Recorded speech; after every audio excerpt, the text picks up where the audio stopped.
Hi everyone, welcome back to Study OT with Sophie. Assistive technology replaces or supports an impaired function but does not change the person's native functioning. For example, wheelchair replaces the function of walking but does not teach the user to walk. Here are some terminologies that you need to know when you take the board exam.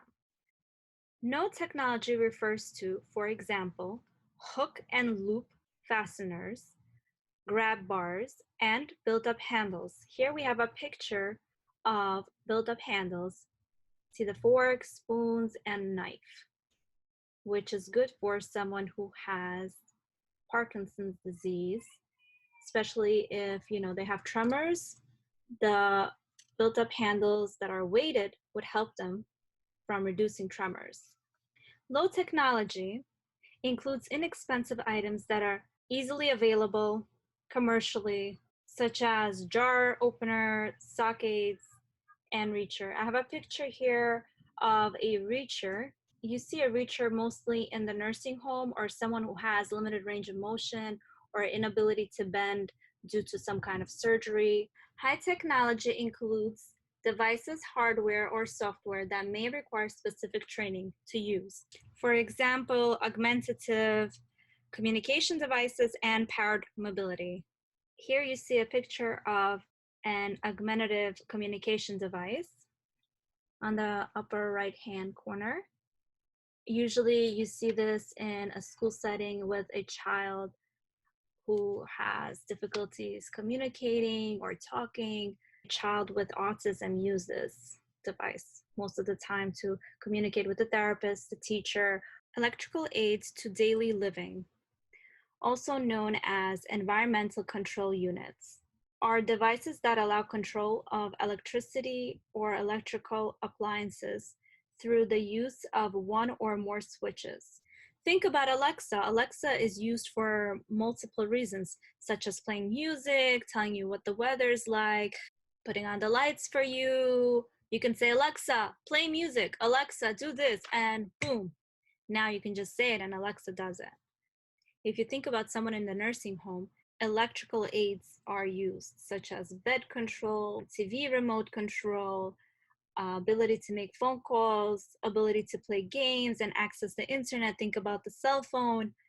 Also smart houses for someone who lives in the house with a disability. A frame of reference. Human activity assistive technology model includes interactions and bounds among four major elements: activity, context, human skills, and assistive technologies. Here's another one that you need to know: information processing model of the assistive technology system user. Sensors used to obtain data from the environment, visual function, visual acuity, visual field tracking, scanning, and accommodations.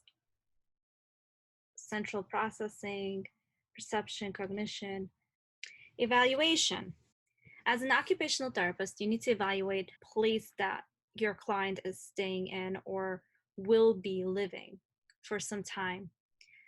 These are the steps you need to take. Identify task or activity that the client wants to accomplish. Identify the client's ability and deficits in the areas of client factors and performance skills. Determine the environment and context in which the activity will occur: home, school, work, house, community, social, cultural, virtual. You have to think about all those contexts and environment. Where is this going to take place? Don't forget that that's really important. Next, you identify assistive technology devices such as switches, keyboard, mouse stick, voice activation, eye gaze.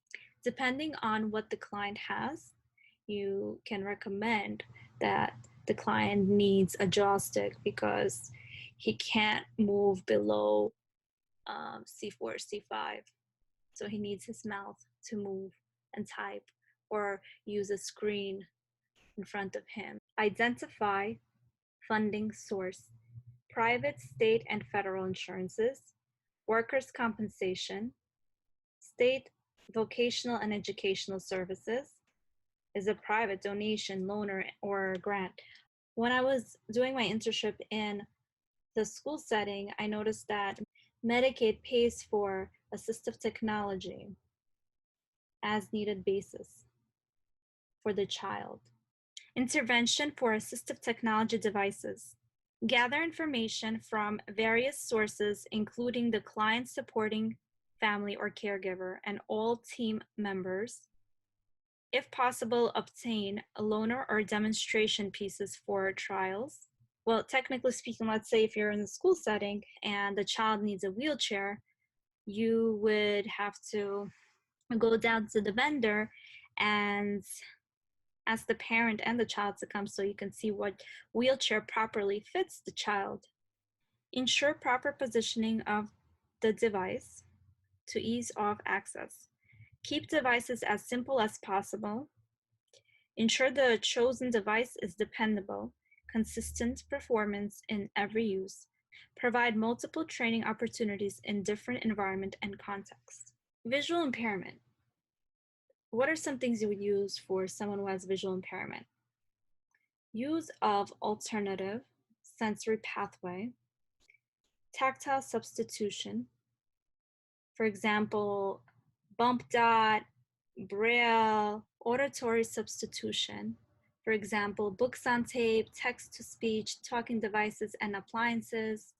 What kind of reading aids would be great? A handheld magnifier, field expanders, telescopes, enlarged print, reverse reading, for example, white print on a black background, electrical aids, such as closed circuit TV, electrical magnifier, tablet computers like we have nowadays, Kindle, iPad, iPhones, or Samsung. ADL aids, kitchen aids, for example, boil alert, liquid level indicator, talking kitchen scale, medication management, for example, talking medication box, magnifying pill cutter, jumbo pill box, miscellaneous, for example, lighted magnifying makeup mirror, large universal remote control for television, talking watch or clock. Mobility aids, cane with warning device.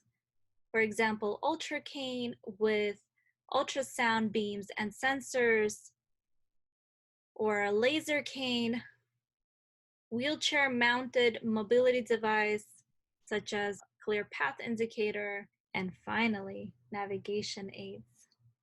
Auditory impairment.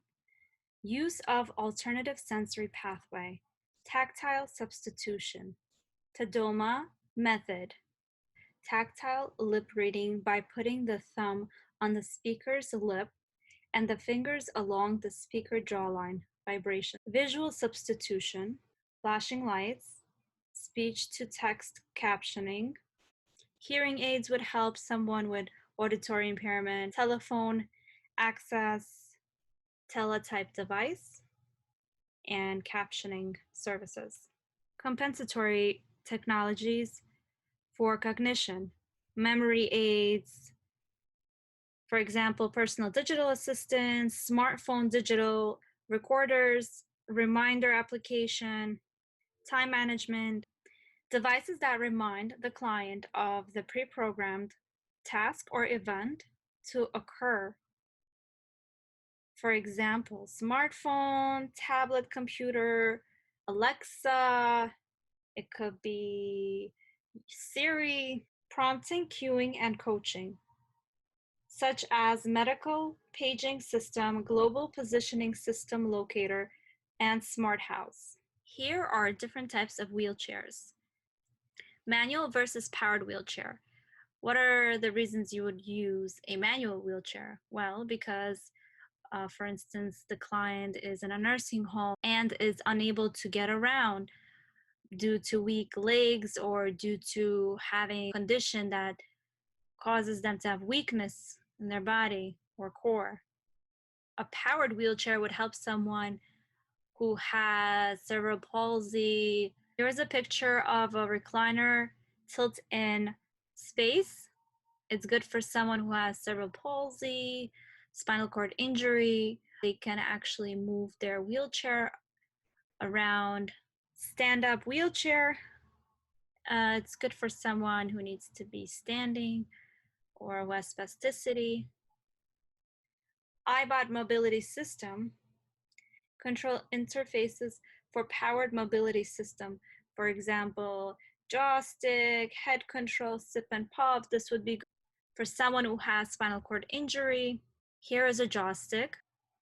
Think of Sega Genesis, which is a really old game system, and it came with like interesting controllers. Switches, like different colors for different reasons. Or for instance, let's say you need to turn on the light, you just tap that and it switches on. Eye gaze for clients with very limited to no hand function but good stability control of the head. Mouth stick is used for clients with very limited to no hand function, a limited head control or movement, must have adequate respiratory support. Head pointer for clients with very limited to no hand function, limited head control or movement, also compromised respiratory support. Voice control for clients with very limited to no hand function or incoordination. Determine vocabulary, retrieval techniques. Determine the optimal visual display for the user. Here is the reference page. Thank you so much for watching Study OT with Sophie. I hope this really helped you. If you have any questions, please comment down below. Also like, subscribe, and share with your fellow OT friends.